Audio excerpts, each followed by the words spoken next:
Olá, no vídeo de hoje nós vamos estudar análise exploratória de dados e estimação de densidade. A análise exploratória de dados é uma etapa bastante importante do processo de mineração de dados, porque todo o processo de mineração de dados começa por entender a natureza dos dados e os seus possíveis deficiências. Já a estimação de densidade é uma tarefa que é muito útil em diversos algoritmos de mineração de dados.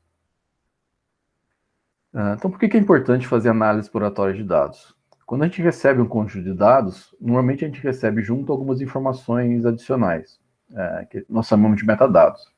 Esses metadados incluem, por exemplo, o nome dos atributos, aonde eles foram coletados, ao que eles se referem, qual que é a faixa de valores. Só que esses metadados não são suficientes para a gente encontrar, identificar possíveis problemas que possam acontecer nos dados e também nos dá pistas de como que pode ser o processo de modelagem. Então, a análise exploratória dos dados visa construir um entendimento maior sobre os dados e dessas possíveis características e deficiências. Uma maneira de fazer... Normalmente, nós iniciamos a análise exploratória de dados calculando algumas estatísticas descritivas a respeito desses dados. As estatísticas descritivas normalmente utilizadas podem ser agrupadas em duas categorias: as medidas de tendência central e as medidas de dispersão. O que são as medidas de tendência central? A tendência central, ou medida de tendência central, é uma medida que tenta caracterizar o valor central ou o valor típico de um certo atributo. As medidas de tendência central mais comuns são a média aritmética, em que eu pego aquele atributo, calculo a soma de todos os valores do atributo e divido pelo número de observações. Então, eu faço a média daquela coluna, a média daquele atributo. A mediana, que é o valor de atributo que divide aquele atributo exatamente na metade. Então, eu tenho metade dos valores acima da mediana e metade dos valores abaixo da mediana. E eu calculo a mediana normalmente ordenando os atributos e olhando o valor que está na metade dessa lista ordenada. E a moda, que é o valor que aparece com mais frequência no conjunto de dados. Então, a média aritmética e mediana geralmente são calculados para atributos numéricos, e a moda para atributos categóricos. Então, para calcular a moda, eu faço uma contagem, eu calculo a frequência de cada possível valor daquele atributo categórico e pego aquele valor que cuja frequência é maior, como sendo a moda. Já as medidas de dispersão, elas buscam descrever uma tendência de espalhamento dos dados com relação à tendência central. Então, no caso, por exemplo, se eu estou utilizando a média como uma medida de tendência central, eu quero entender como os dados estão dispersos em torno da média. As duas medidas de dispersão normalmente utilizadas são a variância e o desvio padrão. Para calcular a variância, eu calculo a diferença de cada valor do atributo com relação à média. Então, eu tenho a média, pego o valor de cada atributo e calculo essa diferença, pego essa diferença e elevo ao quadrado, e calculo a média do quadrado dessas diferenças. Por que eu calculo a diferença ao quadrado? Se eu pegar só a diferença do valor do atributo com relação à média, e fizer a soma desses valores, essa média vai dar zero. Já quando eu elevo ao quadrado, o número negativo, quando eu levar ao quadrado, ele fica positivo, e eu não tenho mais esse problema na hora que eu for calcular a média, dá zero. Eu poderia, por exemplo, ao invés de levar ao quadrado, calcular o valor absoluto, pegar as diferenças em módulo. Só que calcular ao quadrado tem algumas vantagens matemáticas interessantes, porque eu posso, por exemplo, diferenciar, calcular a derivada da variância. Ela é uma função contínua e eu consigo diferenciar. E o desvio padrão é a raiz quadrada da variância. A ideia do desvio padrão é colocar essa medida de dispersão na mesma escala de medida do atributo, já que aqui para calcular a variância eu pego as diferenças e elevo ao quadrado. Então, quando eu calculo o desvio padrão, eu coloco essa dispersão na mesma escala do atributo, já que eu tiro a raiz quadrada da variância.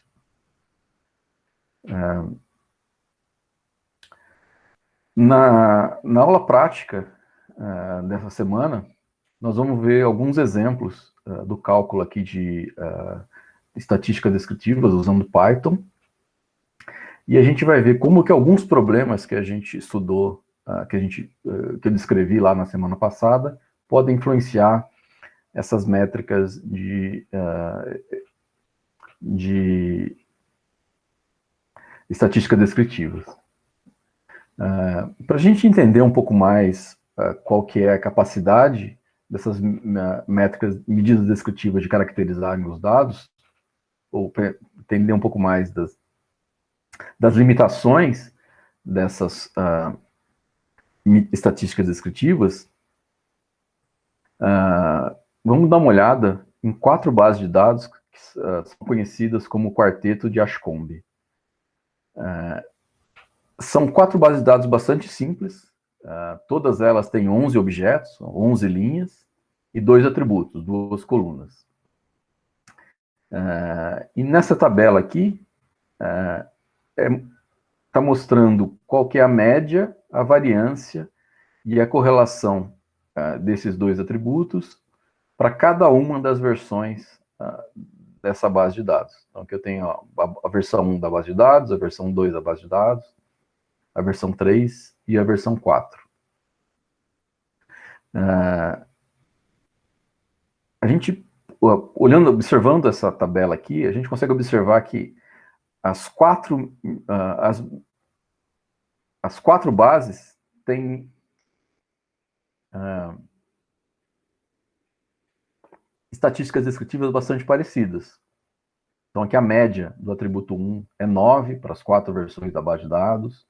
A média do atributo A2 é aproximadamente 7,5 aqui para as 4 versões da base de dados.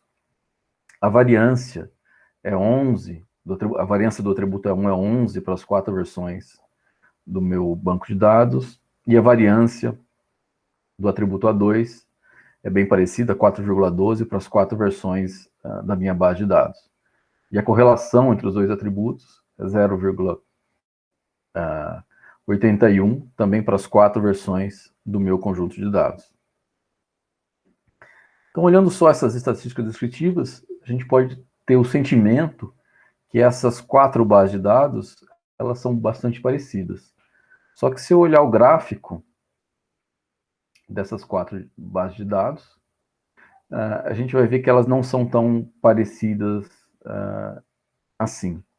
Então, aqui é o gráfico da versão 1, o gráfico da versão 2, o gráfico da versão 3 e o gráfico da versão 4. Na versão 1 aqui, a gente tem os dados dispersos aqui, aproximadamente em torno de uma linha aqui, né, com uma certa variação. Aqui na versão 2, os dados estão espalhados parecido com uma função quadrática aqui. Na versão 3, os dados estão dispersos quase todos em uma linha, quase todos igualmente espaçados, com exceção desse aqui, que está mais aqui em cima, quer dizer, um outlier aqui. E na versão 4, os dados eles estão aqui dispersos aqui em uma linha só,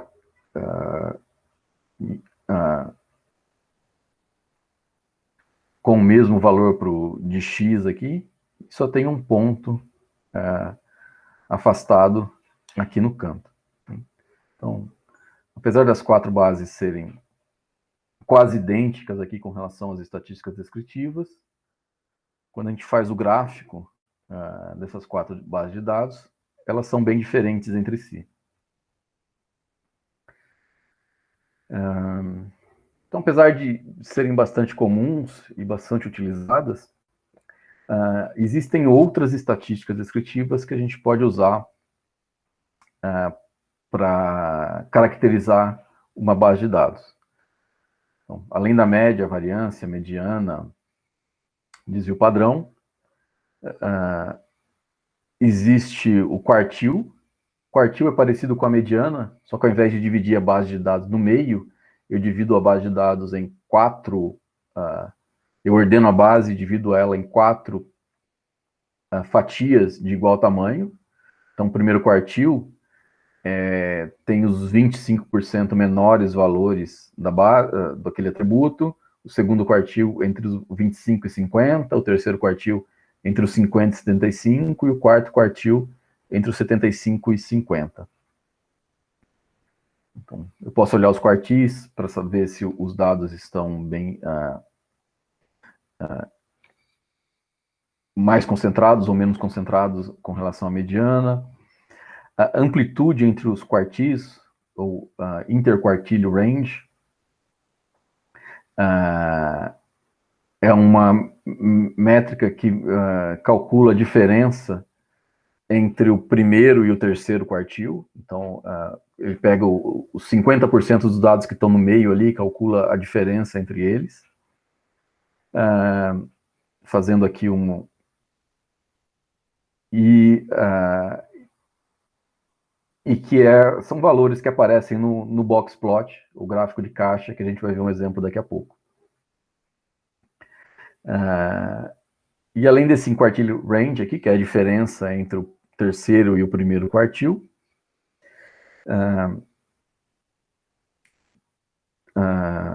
tem uma outra variação que também aparece no gráfico box plot, que é o limite inferior e o limite superior da linha que circunda o box, que é calculada em função do interquartilho range.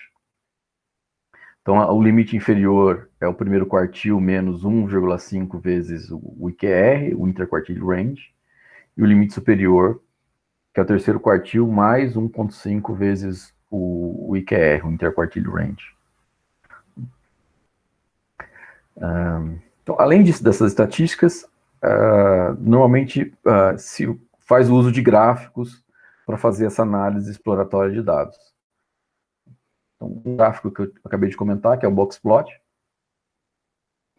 que está relacionado com essas estatísticas descritivas e tenta mostrar esses valores de uma maneira visual. Então, aqui tem as mesmas 4 versões do quarteto de Ashcombe, com 4 box plots associados. Então, esse aqui é o box plot da versão 1, versão 2, versão 3 e versão 4. Como é que eu leio aqui o box plot? Então, aqui eu tenho um box, uma caixa para cada atributo. Essa linha aqui é a mediana, então, uma medida de tendência central. Esse aqui é o primeiro quartil, esse aqui é o terceiro quartil. E essa linha aqui marca o início e o final dessa linha, marca o ponto inferior e o limite inferior e o limite superior, como estava mostrado no slide anterior. Esses valores aqui. Então aqui a gente vê que o primeiro atributo está mais disperso com relação à medida de tendência central, e o segundo atributo está mais próximo da medida de tendência central. Nessa primeira versão aqui da base. Comparando aqui a primeira versão com a segunda versão, a gente vê que o primeiro atributo das duas é muito parecido, o box plot das duas é bastante parecido, só que se olhar o box plot do segundo atributo, a gente consegue ver que esse segundo box aqui está mais achatado do que o primeiro. Quer dizer, os dados eles estão mais achatados no eixo Y. Dá para ver aqui que o interquartilho range ele é menor aqui do que aqui. A gente tem, inclusive, um ponto fora desse intervalo entre quartis, fora do interquartilho range, que é um ponto aqui. Essa aqui é a versão 3 da base de dados. O gráfico de caixa, o boxplot, é bem parecido com o gráfico de caixa da versão 1, só que aqui a gente tem um ponto fora do interquartilho range, né, fora do QR, então, é esse ponto aqui, né, esse outlier aqui, é capturado aqui no boxplot desse atributo aqui. E esse aqui é o boxplot da versão 4 da base, aquela versão que tem o mesmo X para quase todos os pontos, com exceção de um. Então aqui do atributo A1, né, tem o mesmo valor do atributo A1 para quase todo mundo, com exceção de um ponto. Então aqui o boxplot, o gráfico de caixa, para esse atributo A1, é um traço, que a média, a mediana, o primeiro e o terceiro quartil são praticamente idênticos, com exceção de um outlier aqui, que é esse cara. E o atributo A2 tem essa dispersão aqui, é bem parecido com o gráfico de caixa aqui do atributo A2, é bem parecido com da versão 4, é bem parecido com o da versão 3. Então, esses gráficos de caixa aqui, os boxplot nos ajudam a ter uma visão mais ampla sobre cada um dos atributos da base. Um outro gráfico bastante comum é o histograma. Acho que a maioria de vocês já deve ter visto o histograma, acho que todo mundo já deve ter visto um histograma, que é um gráfico de barras que demonstra a distribuição de frequências de um certo atributo, né, de um certo sequência de dados,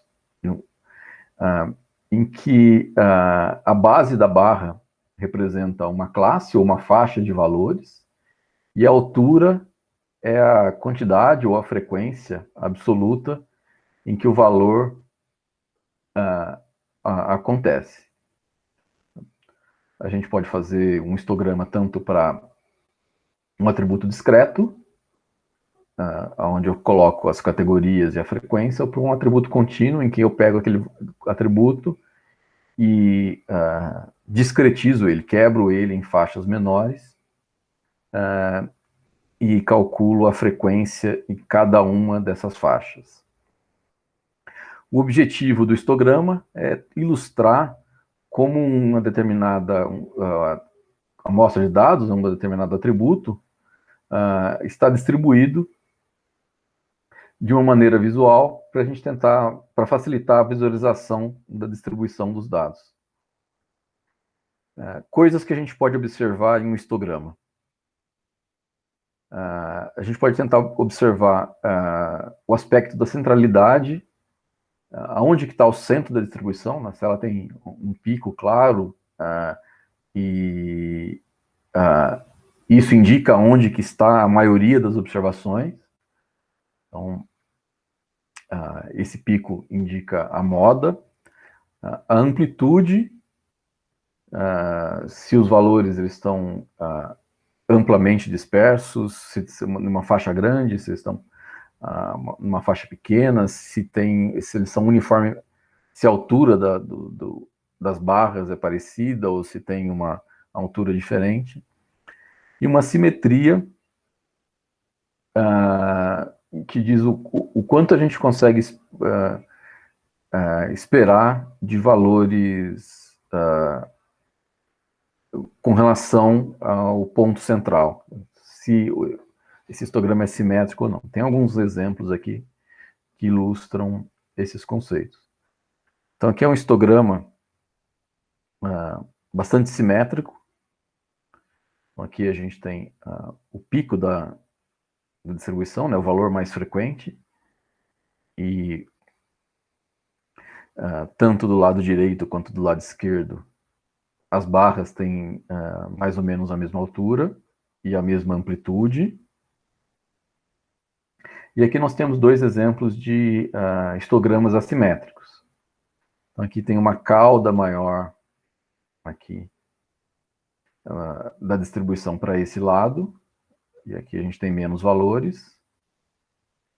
E aqui o valor, o pico, ele ocorre bem mais para esse lado aqui, e a cauda também é mais longa para esse lado aqui. A gente pode também analisar se a distribuição é achatada, quer dizer, se a altura das barras é parecida ou não tem uma barra muito maior que as demais. Então aqui as barras do meio aqui tem uma altura bastante parecida, só a barra das pontas são um pouco menores, ou se a distribuição é afunilada, quer dizer, a maioria das barras tem uma altura baixa e tem uma barra, algumas barras perto do pico da distribuição, muito mais alta que as demais. Um histograma achatado ou um histograma afunilado. E a gente pode observar também se a distribuição tem um pico, se ela é unimodal, tem só uma moda, ou se ela é bimodal, ou tem mais de um pico. Então aqui a gente só tem um único pico, né, uma moda clara, e aqui a gente tem dois picos, dois valores afastados que tem uma altura da barra aqui parecida.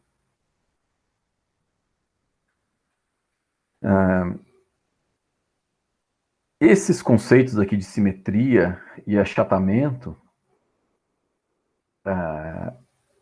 além da gente inspecionar eles visualmente, nós podemos tentar capturar essa noção usando outras duas métricas de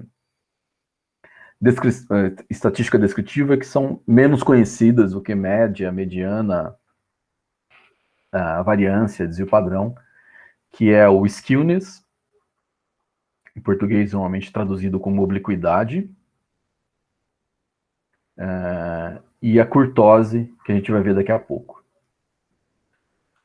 A obliquidade, o objetivo da obliquidade é tentar capturar essa noção de simetria.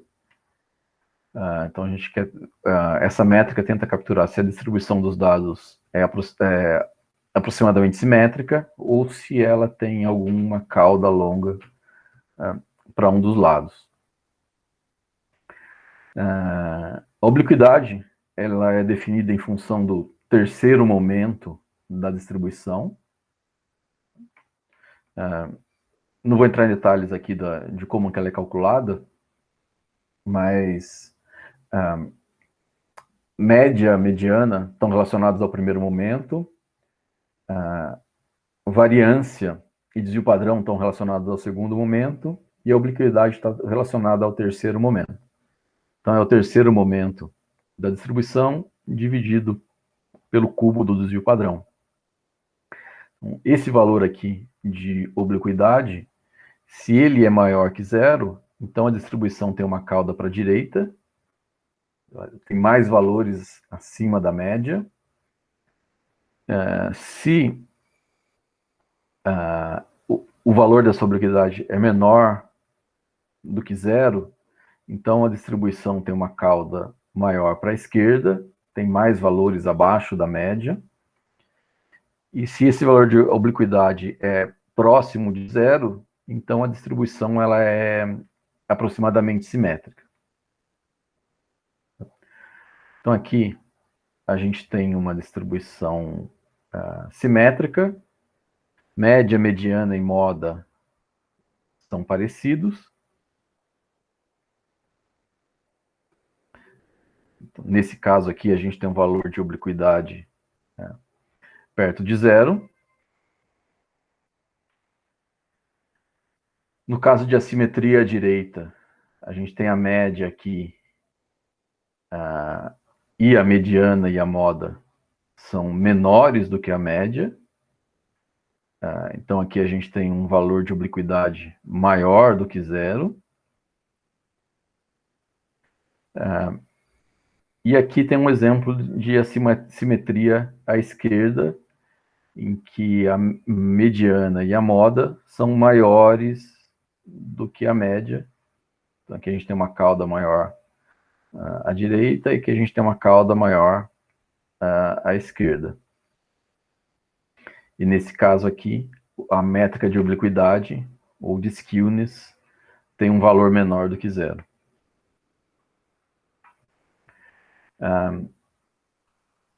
A outra métrica, uma outra métrica que a gente pode calcular é a curtose, e a curtose, ela visa medir o achatamento ou o afunilamento da distribuição. Tenta capturar o que a gente está observando aqui visualmente. Então, a curtose, ou achatamento, ela mede a dispersão dos valores com relação à medida de tendência central, comparando com uma distribuição conhecida. E normalmente se usa a distribuição normal. E a gente pode classificar uma certa distribuição em 3 categorias. A mesocúrtica, em que a distribuição ela é aproximadamente normal, ela é similar à distribuição normal, então ela não é nem achatada, nem afunilada, mas ela tem uma forma parecida com a normal. A leptocúrtica, em que a distribuição apresenta uma curva de frequência mais fechada do que a distribuição normal, né? Então ela é mais afunilada. E a platicúrtica, em que a distribuição apresenta uma curva mais aberta do que a distribuição normal. Aqui. Nesse slide aqui, representa visualmente esses 3 conceitos. Então aqui a gente tem uma distribuição mesocúrtica, a linha representa uma distribuição normal, e aqui a frequência, o histograma dos dados, né? Então a distribuição que a gente observa aqui no histograma é parecida com a distribuição normal, uma distribuição mesocúrtica. Aqui é uma distribuição platicúrtica. Então, a gente tem uma distribuição normal e a distribuição ela é mais achatada. Então aqui os picos mais altos aqui em torno da média são menores do que a normal. E a gente tem barras maiores aqui, tanto à direita quanto à esquerda. E aqui é uma distribuição leptocúrtica, ou uma distribuição mais afunilada. Então aqui a gente tem a distribuição normal e esse afunilamento aqui com relação à média. A curtose ela pode ser calculada olhando o quarto momento da distribuição. Então, medida central está relacionada ao primeiro momento, medida de dispersão está relacionada ao segundo momento, a medida de assimetria ou de obliquidade está relacionada ao terceiro momento, e a medida de achatamento ou curtose está relacionada ao quarto momento da distribuição. Então, se a curtose aqui é aproximadamente zero, então o achatamento da distribuição é parecido com o normal. Se a curtose é maior do que zero, então a gente tem uma distribuição mais afunilada, e se a curtose é menor do que zero, a gente tem uma distribuição mais achatada. Então são duas outras medidas de estatísticas descritivas, menos conhecidas do que a média e o desvio padrão, mas também que podem também ser usadas para caracterizar como o comportamento da distribuição dos dados. Com relação à densidade, nessa primeira parte aqui do vídeo, nós discutimos como que, a partir de uma base de dados, como que a gente criava gráficos e calculava medidas de estatísticas descritivas desses dados para poder visualizar ou tentar entender como que é a distribuição desses dados. Em muitas situações, ao invés de simplesmente calcular um histograma, como a gente estava fazendo aqui para fazer essa visualização, a gente precisa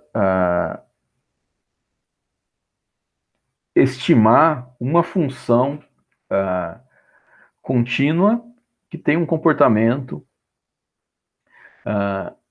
que descreve como que é a distribuição dos dados. Então, ao invés de simplesmente fazer aqui um histograma, que é um gráfico aqui de contagem, eu quero, de alguma maneira, usar uma função que descreve esse comportamento. E essa estimativa de densidade, ela é bastante utilizada em diversos algoritmos de mineração de dados que a gente vai ver mais para frente. Então aqui vamos dar uma olhada. Bom, como a gente vai ver mais para frente no curso, vários algoritmos, eles tentam fazer essa estimativa de densidade com relação a alguma propriedade de interesse que a gente quer prever. Então, esses algoritmos de densidade, eles são um passo intermediário de vários dos algoritmos de mineração de dados que a gente vai ver mais para frente no curso. Então, aqui nós vamos dar uma olhada de como que esses algoritmos de estimação de densidade funcionam. Existem duas abordagens principais para a gente estimar a densidade. Uma que é a abordagem paramétrica e a não paramétrica. Qual que é a diferença entre as duas? Na abordagem paramétrica, eu vou assumir que os dados eles têm uma forma pré-definida. Eu vou assumir que a distribuição dos dados segue alguma função conhecida e eu vou estimar os parâmetros dessa função. Então, eu tenho uma função genérica e ela é caracterizada por parâmetros. Mas a forma dela é conhecida. Então, eu vou usar os dados para estimar esses parâmetros. Já a distribuição não paramétrica, eu não preciso assumir que os dados têm uma distribuição conhecida. Eu vou tentar usar alguns recursos para tentar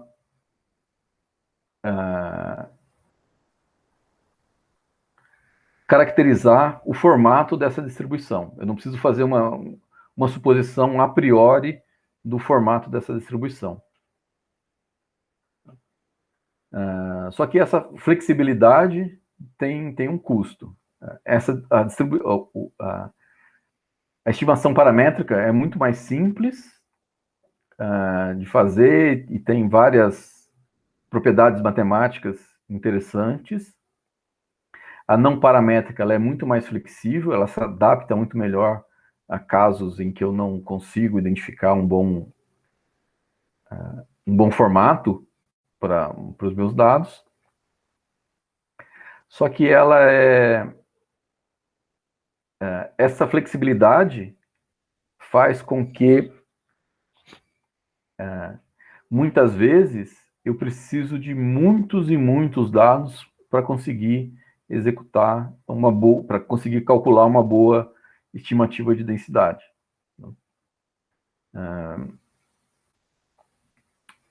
Mais para frente a gente discute um pouco mais isso daqui.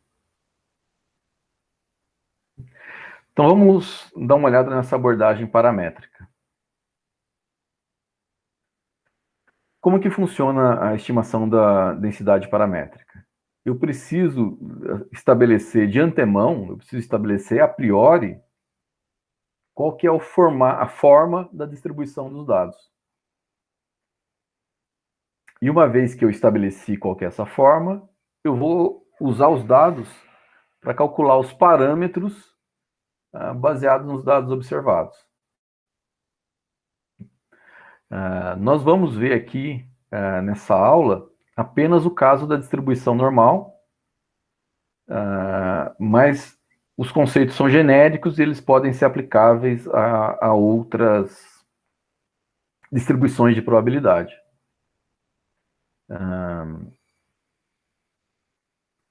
Bom, então, só relembrando aqui o que é a distribuição normal, né? Então, a distribuição normal a gente viu o exemplo aqui. Então, essa aqui é uma distribuição normal, também chamada de gaussiana ou chapéu mexicano, tem aqui o formato do chapéu mexicano, e ela tem essa fórmula aqui. E ela tem dois parâmetros: a média, o centro dessa distribuição, e a variância.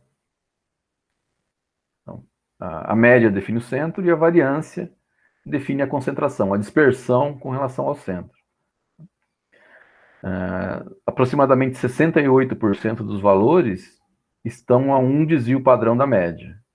E aproximadamente 95% dos valores estão a 2 desvios padrão da média. Então, aqui tem um exemplo de uma distribuição normal com média 0 e desvio padrão 1. Então, se eu pegar aqui um desvio padrão para a direita e um desvio padrão para a esquerda, 68% dos valores vão estar aqui dentro. E aqui em azul, eu tenho uma distribuição normal com média 1. Aqui o pico aqui da distribuição está aqui. E um desvio padrão 2. Então, se eu pegar aqui de menos 1 até 3, eu vou ter aproximadamente 68% dos valores nessa faixa.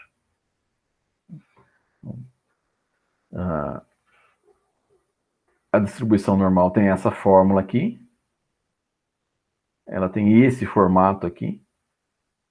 E ela é definida com base nesses dois parâmetros. Modificando os parâmetros, eu tenho diferentes formatos aqui, que são a partir daquela fórmula. Tá. Então, o que eu preciso fazer para fazer uma estimativa de densidade usando a abordagem paramétrica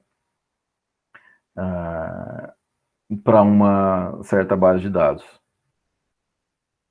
Então, eu tenho aqui um conjunto de dados para um certo atributo genérico XI. Como que eu encontro os valores para esses dois parâmetros aqui, que melhor se adequam, que melhor se ajustam a esses dados?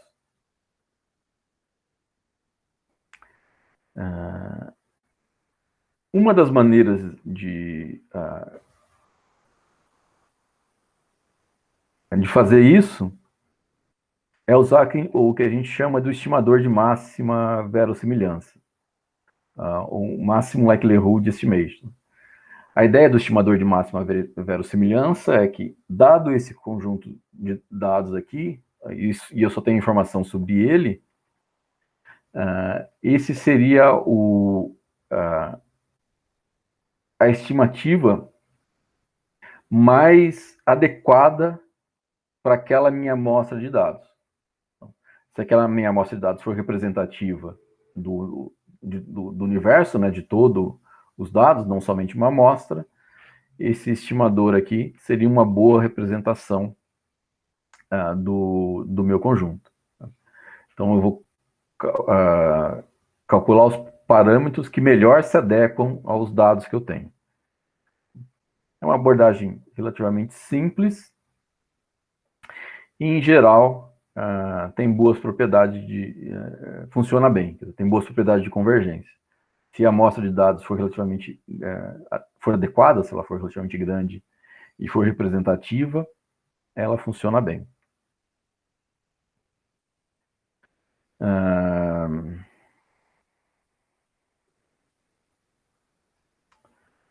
Eu vou pular esse slide aqui, porque esse aqui a gente discute no próximo vídeo.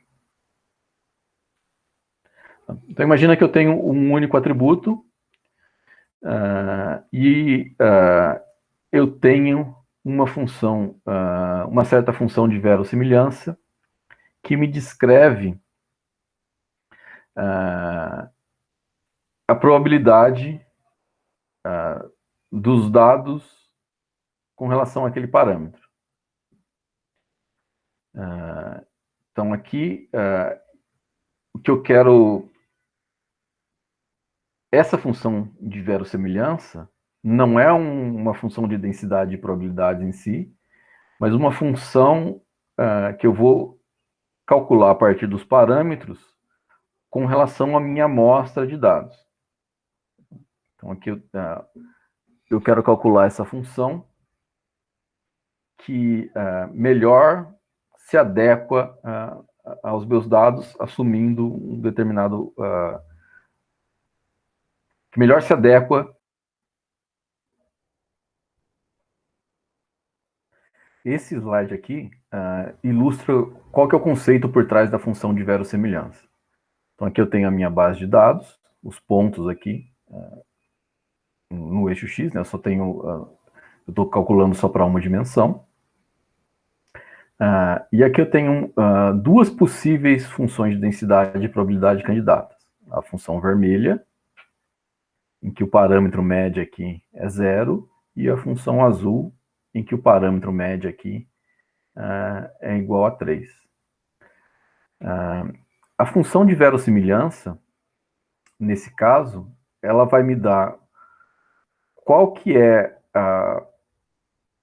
dessas duas funções de probabilidade aqui tem mais chance de se ajustar, de serem mais adequadas a partir desses dados observados aqui. Então, para esses dados observados aqui, eu tenho uma chance muito pequena dessa curva vermelha representar a distribuição dos dados, conhecendo somente os dados, e eu tenho uma chance maior aqui dessa função azul representar melhor os dados. Então, essa distribuição azul aqui tem uma maior verossimilhança aos dados do que a distribuição vermelha. E o objetivo é encontrar o parâmetro de máxima verossimilhança. Quer dizer, eu quero encontrar esse ponto aqui dessa minha função de verossimilhança. Por isso que é o princípio da máxima verossimilhança. Eu quero encontrar qual que é o parâmetro mais provável com relação aos dados que eu observei. Qual que é o valor da média que eu tenho que colocar aqui para que essa seja a função, o valor mais provável de acordo com os meus dados.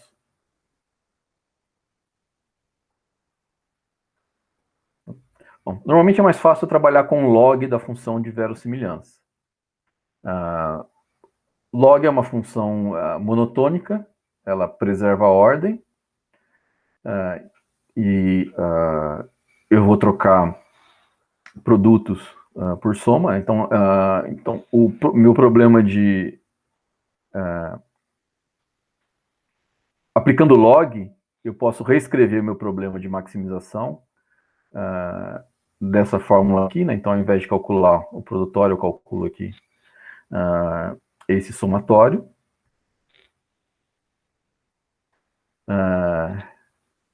E, como eu disse lá atrás, o meu objetivo é encontrar um parâmetro que maximiza aquela função de verossimilhança. Esse ponto de inflexão aqui com relação à função de verossimilhança. Então, o estimador da máxima verossimilhança correspondente a um parâmetro θ que maximiza a função de verossimilhança é aquele valor de parâmetro que tem um valor máximo da minha função de verossimilhança. Então, eu quero encontrar o valor de θ, que quando eu plugar θ na minha função, eu maximizo a verossimilhança. Então, quero encontrar o valor de θ que tem aqui o maior valor de verossimilhança. Para fazer isso, para encontrar o máximo de uma função, a gente calcula a derivada daquela função e iguala a zero. Tem alguns cuidados adicionais com relação a limites no espaço de parâmetros e tal, mas vamos assumir que esse método funciona e que o resultado seria uma boa estimativa,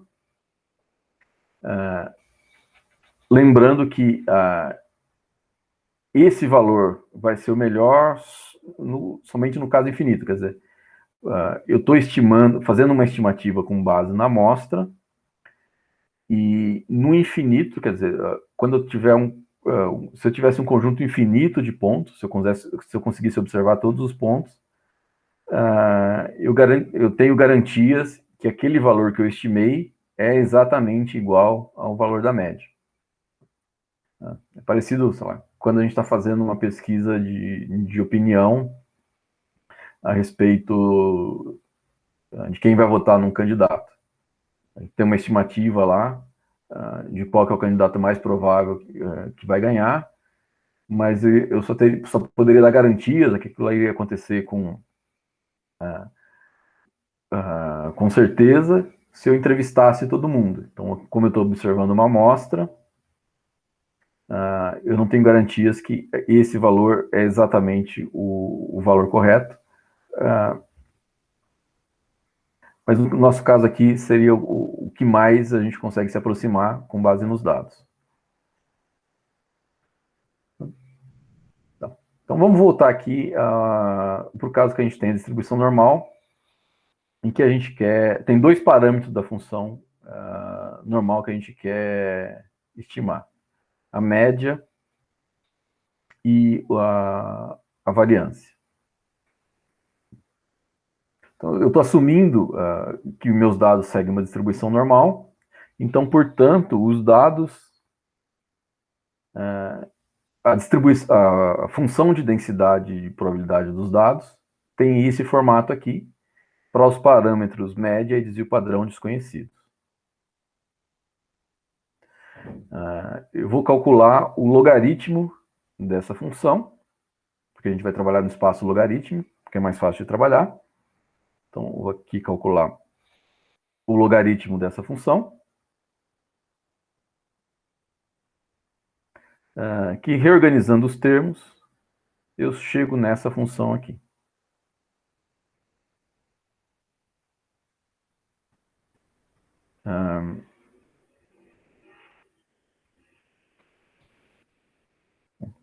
Eu vou pegar aqui o logaritmo da normal e vou substituir na minha função de verossimilhança para poder estimar os parâmetros. Então, aqui seria a distribuição teórica, a distribuição real, e eu substituo na minha função de verossimilhança para tentar encontrar os melhores parâmetros que se adequam aos dados. E aí, reorganizando os termos, eu chego nessa expressão aqui.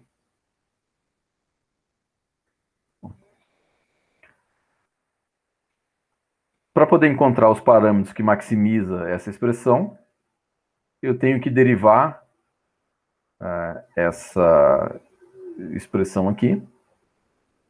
E aí, aplicando a regra da cadeia,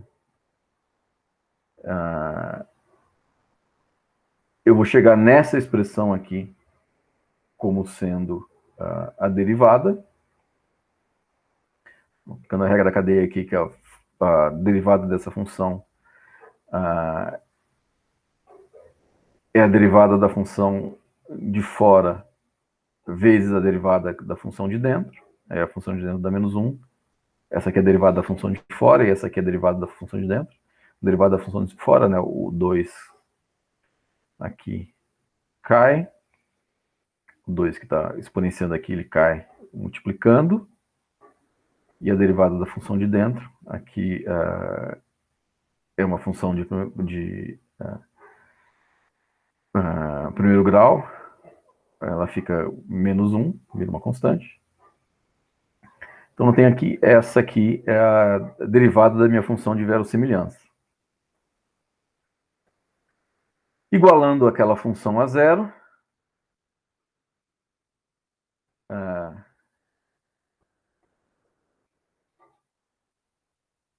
eu vou ter que... essa função aqui, ela é igual a zero, se essa soma aqui for igual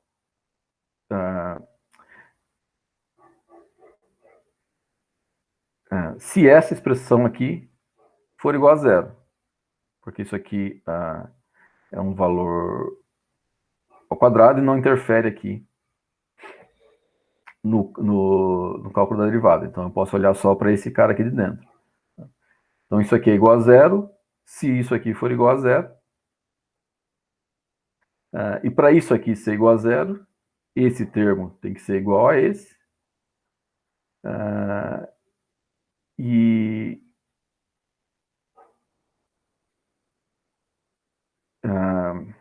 Reorganizando aqui, né? Então, esse termo tem que ser igual a esse. É como se eu pegasse esse cara aqui e jogasse para lá. O sinal negativo ele vai para lá com o sinal positivo. E aí esse cara aqui está multiplicando, eu jogo dividindo. E o estimador de máxima verossimilhança, o mi, da minha função, é igual à média aritmética amostral que a gente tem. Todo esse exercício aqui de derivação nos levou ao resultado do que a média amostral, a média que eu calculo a partir dos valores da minha base de dados, é o estimador, é a estimativa que mais se adequa, que tem maior verossimilhança com relação aos dados. O cara que está aqui.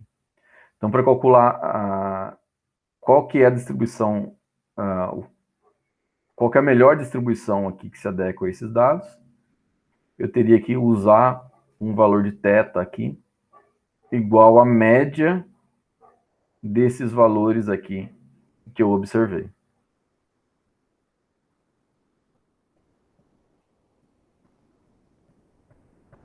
Bom, falta estimar a variância da distribuição. Só reescrevendo aqui, chamando de θ1 como sendo o sigma quadrado, que eu estou renomeando a variância para ser θ1. E aí, de novo aqui substituindo, calculando a derivada, agora aqui em função de θ1, eu vou chegar nessa expressão aqui. Aqui, partindo de novo da função de verossimilhança, derivando com relação a θ1, eu chego nessa expressão aqui. E para encontrar a estimativa de máxima verossimilhança, do mesmo jeito que a gente fez com a média, eu tenho que igualar essa derivada a zero, igualando essa derivada a zero e reordenando os termos, a gente tem que a variância amostral, de novo, é o estimador de máxima verossimilhança para o parâmetro θ1, quer dizer, para o parâmetro da variância.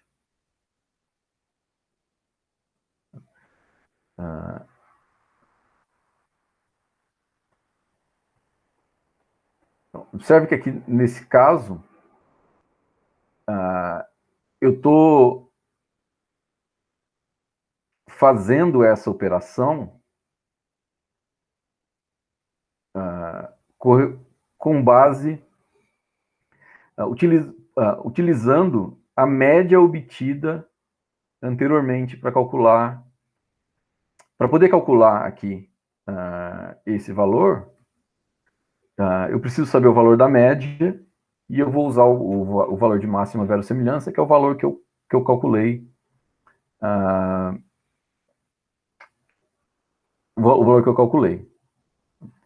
Essa não é uma abordagem perfeita, porque nesse caso, o estimador de verossimilhança, ele vai ser um pouco enviesado. Eu vou calcular um valor que tende a ser menor do que o parâmetro real. Tem outras abordagens que são usadas para calcular essa estimativa, corrigindo esse problema de enviesamento, em que calculam um estimador não enviesado, dividindo aqui por n menos 1, ao invés de dividir por n. Só que, para o nosso caso aqui, como em mineração de dados, a nossa base de dados geralmente é muito grande, não faz muita diferença entre dividir por n ou n menos 1. Então, mesmo que ele seja um pouco enviesado, para o nosso caso aqui não faz muito problema. Então, voltando aqui para o nosso exemplo dessa base de dados aqui,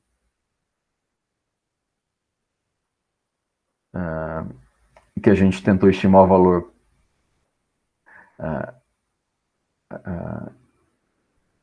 os parâmetros dessa distribuição. A gente chega aqui um valor da média da 3,23. A estimativa da variância, usando o estimador de máxima verossimilhança da 3,57. Usando o estimador não enviesado, aquele que divide por n menos 1 ao invés de n, para esse caso aqui que a gente tem poucos pontos, vai dar 3,97. E eu gerei esses pontos, eu sorteei esses pontos aqui aleatoriamente a partir de uma distribuição normal com média 4 e com a variância real 2. Então aqui a gente está estimando um valor um pouco menor para a média e um valor maior para a variância. Mas como a gente tem aqui, no caso aqui, poucos dados, não é... Enfim, essa diferença faz parte do erro amostral. Se eu tivesse usado um conjunto de dados maior, quanto maior o conjunto de dados que eu usar, mais próximo essa estimativa aqui, esses valores estimados, vai se aproximar do valor real. Então, aqui, para simplificar a visualização, essa daqui é a função que eu estimei a partir dos dados, e essa daqui é a função real que eu usei para gerar os dados. Como eu gerei poucos pontos com relação ao eixo, a quantidade de dados aqui, eu tenho uma estimativa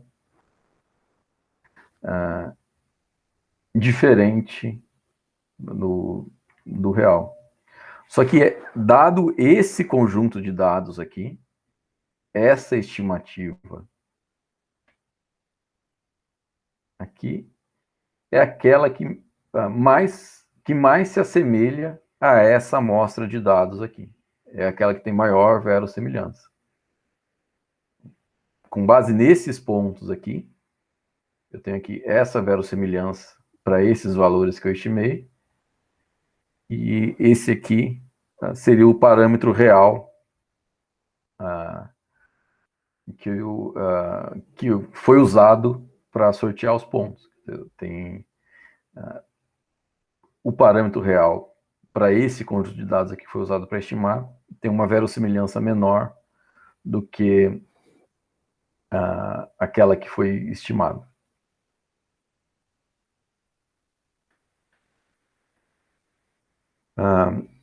Isso se deve ao pequeno número de amostras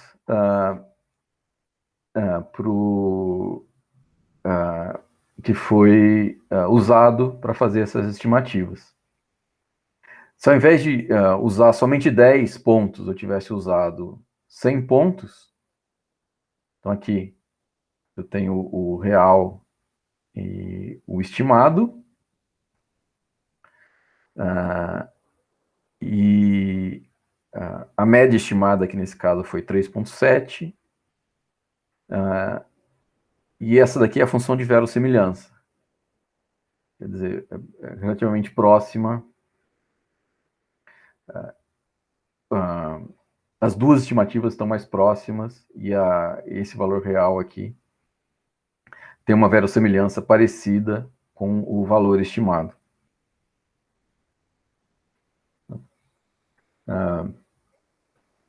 Bom, aqui a gente viu uma abordagem paramétrica, e eu tentei aqui ilustrar qual que é a limitação da gente fazer isso usando uma amostra de dados para poder estimar esses parâmetros. E com relação à abordagem não paramétrica, quando a gente não conhece o formato da distribuição que gerou os dados, ou a gente não tem um bom palpite,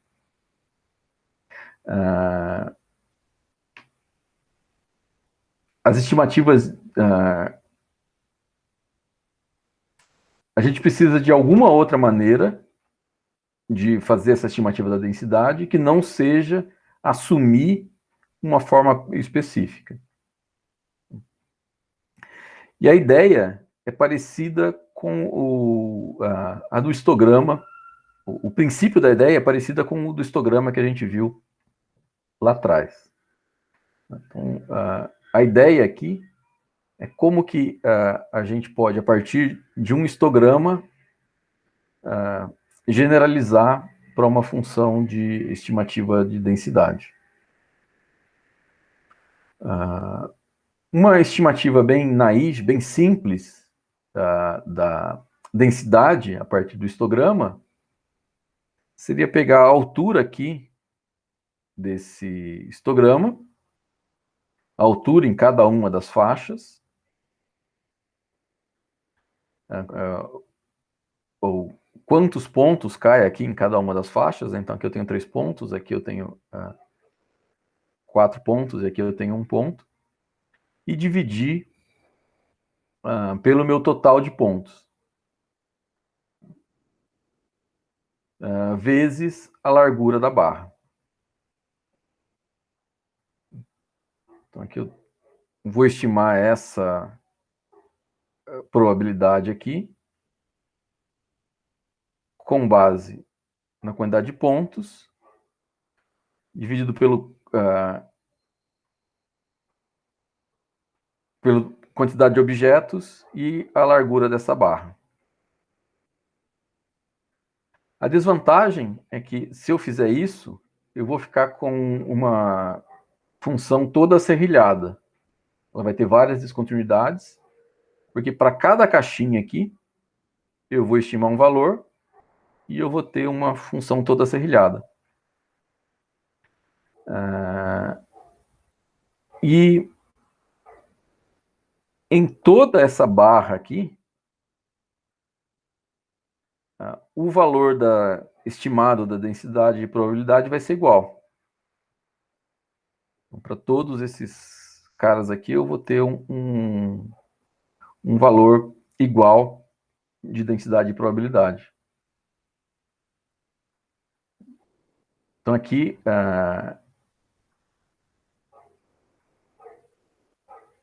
uma outra desvantagem é que a largura da barra pode levar a estimativas diferentes. Então, aqui eu tenho um histograma usando barras de largura 2. Aqui eu tenho um histograma com barras de largura 1.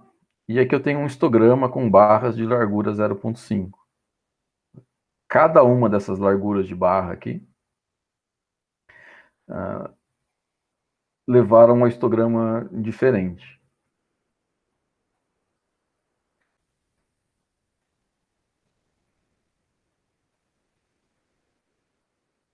Uma estimativa para contornar o problema dos histogramas, que tem largura fixa da base das barras e a posição também fixa, são as janelas de Parsing.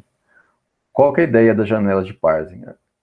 Para cada ponto que eu quero estimar a densidade, eu vou ir para uma dado tamanho de janela,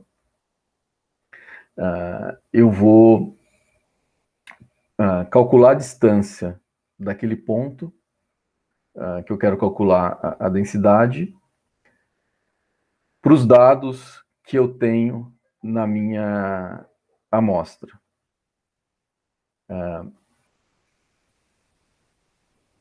A influência dos pontos vai estar limitada por uma função de kernel. Então, eu só vou considerar no cálculo da densidade se os valores dados por essa função de kernel, eu vou ponderar os valores dados por essa estimativa de densidade com base nessa função de kernel. Essa função de kernel, ela tem tanto a função de desconsiderar pontos muito distantes daquele que eu quero, da onde eu estou querendo estimar a densidade, ou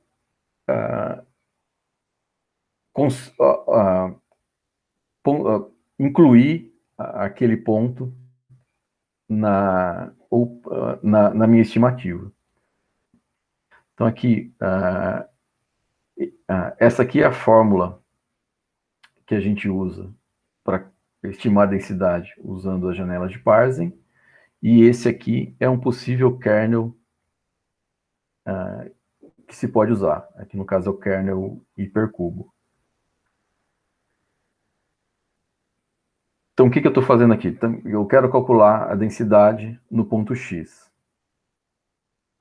Eu vou calcular para cada um desses, para esse ponto X, eu vou calcular a distância para todos os pontos da minha amostra, para todos os xn da minha amostra, e dividir pelo tamanho da janela.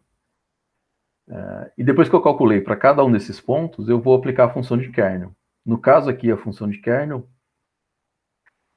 se esse valor que eu calculei aqui for menor do que meio, o módulo desse valor for menor do que meio, quer dizer, a distância do ponto, a diferença que é a distância do ponto que eu quero calcular para o ponto dos meus dados, dividido pela largura da base, for menor do que meio, esse kernel vai retornar 1. Senão, ele retorna 0. Então, aqui tem um exemplo da estimativa de densidade usando a abordagem não paramétrica, usando a estimativa por hipercubo unitário. Então, aqui eu tenho para uma janela tamanho 2, aqui eu tenho uma janela tamanho 1, e aqui eu tenho uma janela de tamanho meio. Então, aqui, por exemplo, se eu quero calcular a densidade nesse ponto aqui, eu tenho uma janela de tamanho 2, então eu vou considerar todos esses valores aqui. Então, eu calculo a distância desse cara aqui para todos os pontos vermelhos, divido por esse valor de distância por 2 aqui, né, pelo tamanho da minha janela. Só que eu só considero na hora de calcular aqui a densidade, os valores em que o kernel retorna 1. Então aqui eu tenho uma estimativa com H igual a 2, tamanho de janela igual a 2. Aqui eu tenho uma estimativa com H igual a 1, tamanho de janela igual a 1. E aqui eu tenho uma estimativa com H igual a meio. Uma outra possibilidade é, ao invés de usar um kernel hipercubo unitário, como foi feito aqui, porque a gente ainda tem descontinuidades, né? A gente ainda tem esses valores serrilhados aqui, é usar uma função suave para ter valores mais... para ter uma distribuição contínua. Então, esse kernel aqui, cubo unitário, ele considera dentro ou fora. Está dentro desse cubo que eu estou usando para calcular a densidade, ele retorna 1. Está fora, ele retorna 0. Aqui o kernel gaussiano é como se o valor a ser retornado, ao invés de ser 0 e 1, ele segue uma distribuição normal.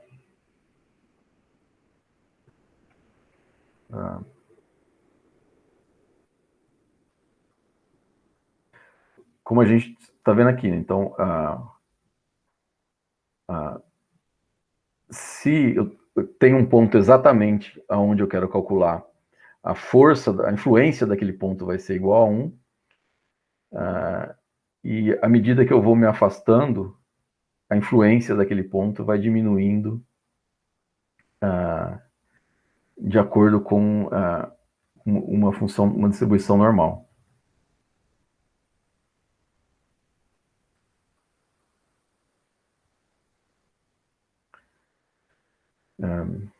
Então a influência dos vizinhos, ao invés de ser sim ou não, conta ou não conta, ela acaba sendo dada com base, ou acaba decrescendo com base em uma função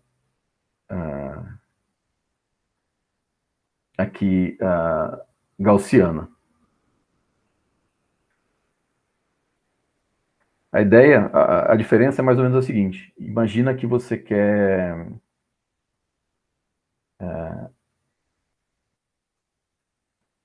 aqui, usando o kernel gaussiano, imagina que cada ponto do teu da tua base de dados tem um pezinho associado e você está colocando esses pezinhos em cima de uma superfície elástica, como uma bexiga, por exemplo. Então, aonde tem mais pontos, vai afundar mais. Aonde tem menos pontos, vai afundar menos. Aqui, ao invés de ser em uma bexiga, é como se você estivesse afundando um palito, então uma largura fixa, um palito em uma superfície, em uma areia, por exemplo, para estimar a densidade. Aqui é como se estivesse colocando pesos em cima de uma bexiga.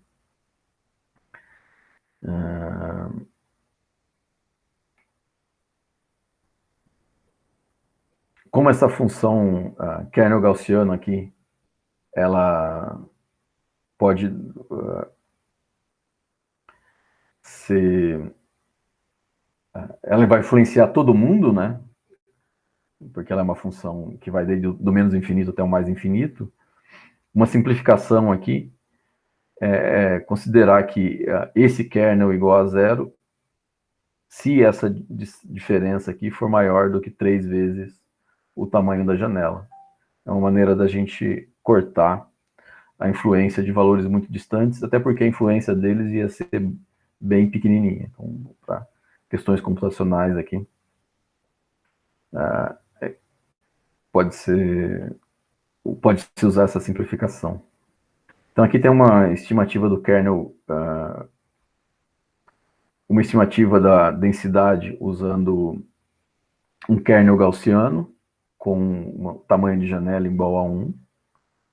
A gente percebe que aqui tem uma distribuição bem mais... A gente não tem mais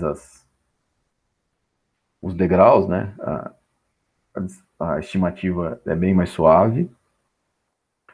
Aqui, com um H igual a meio, e aqui com um H é igual a 0,25. Além do kernel gaussiano e do kernel triangular, unitário, existem outras funções de kernel que podem ser usadas. Tem um kernel triangular, tem um kernel logístico, tem outras funções de kernel que podem ser usadas. Mas a ideia é que essas funções de kernel, ela tem um pico quando a distância do ponto que a gente quer calcular, por exemplo, é 0, né? Então, quando eu estou bem em cima do ponto, a distância é 0. E à medida que eu vou me afastando daquele ponto que eu quero calcular, à medida que a distância do ponto vai aumentando com relação ao que eu quero calcular, essa função de kernel diminui.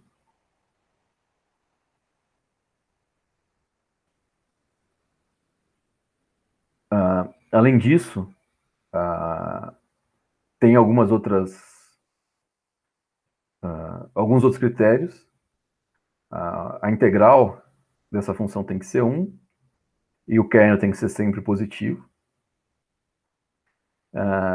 Mas mesmo assim, como vocês podem ver aqui, essa definição depende do valor desse parâmetro H.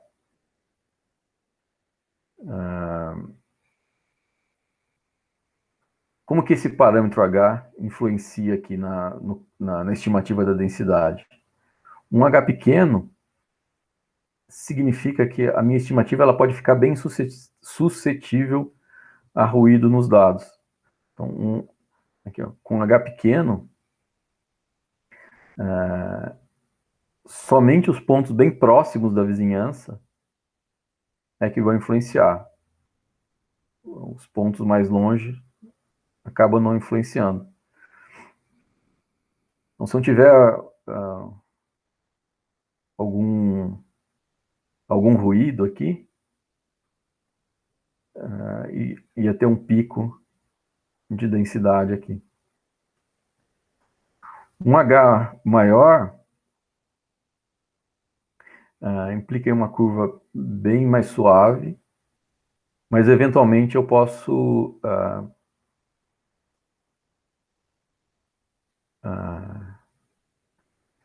perder resolução. Quer dizer, eu posso... a minha estimativa acaba ficando mais grosseira. Então aqui, por exemplo, esse vale aqui, eu perderia com H igual a 1 para o H igual a meio.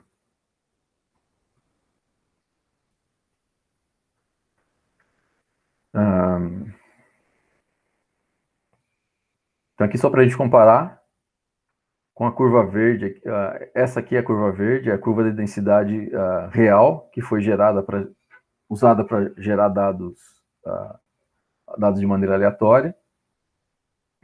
E aqui como é que fica a densidade a função de densidade estimada com base em diferentes valores de H.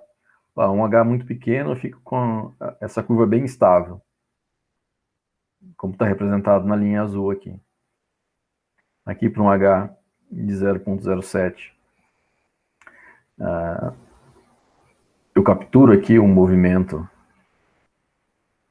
da função verde, o formato é relativamente parecido, então ela cresce depois ela decresce, depois ela cresce de novo. Tem algumas discrepâncias, mas isso é devido à variância amostral. E aqui com H de 0,2,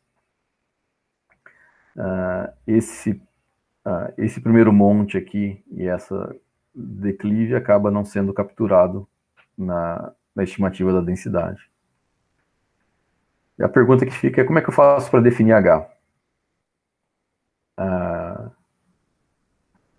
Diferentes implementações, muitas das implementações, elas incluem alguma heurística para calcular o valor desse H. Essas heurísticas, dependendo do tipo de dados, ela pode funcionar. Então, se as premissas forem verdadeiras, né, a premissa com base em que a heurística foi criada foi verdadeira, a heurística pode funcionar,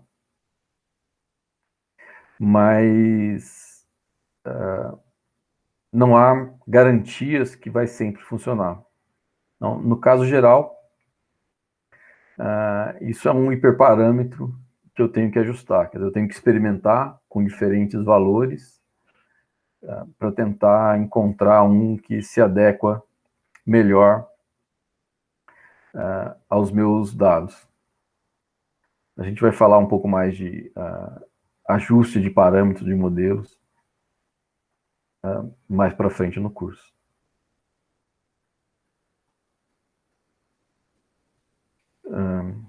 Esse aqui, para mais de um atributo, a gente vê na próxima aula.